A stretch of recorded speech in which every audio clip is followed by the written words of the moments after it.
Elizabeth. Hi, Katie. Nice to meet you guys. Nice to meet you too. Katie is an author, investigator, and the founder of Champ Search. For 8 years, she's been actively combing every inch of Lake Champlain, gathering evidence of the monster and cataloging reported sightings. And she believes the lake monster frequents this marsh. What got you interested in Champ in the first place? In 2012, I took a trip to Lake Champlain. I saw this object pop up to the surface of the water. I would estimate it was around 15 feet in length, blackish brown in color. Were you out on a boat? Were you walking on the shore? No, I was actually sitting on a bench eating my breakfast. I'm looking at it and I'm like, well, maybe I'm trying to be logical, you know? I'm like, maybe it's an otter, maybe it's a big snake. I didn't know what to think, but it was unlike anything I had ever seen before. Wow. Okay, interesting. What's your theory on what Champ might be? I believe that these animals are an ancient species. My idea is that these animals are either reptile or amphibian, or perhaps a very strange hybrid of both. In the wintertime, the lake can freeze completely over. So these animals need to be breathing somehow to stay alive.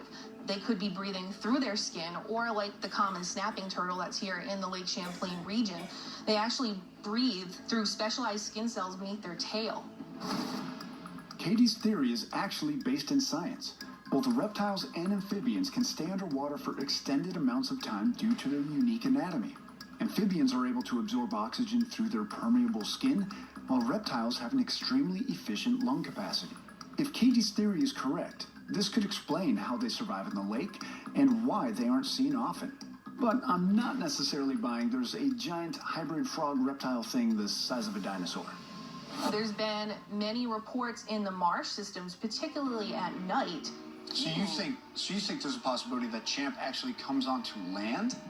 Yes, matter of fact, that's why I had you guys meet me here in this location. There's been prints and tracks found here, drag marks. Right here? Yes, right here. Why would they favor this area? It's a great place to feed because you have snakes, turtles, frogs, little fish. They could be opportunistic feeders because there has been reports of them snatching seagulls off the surface of the water.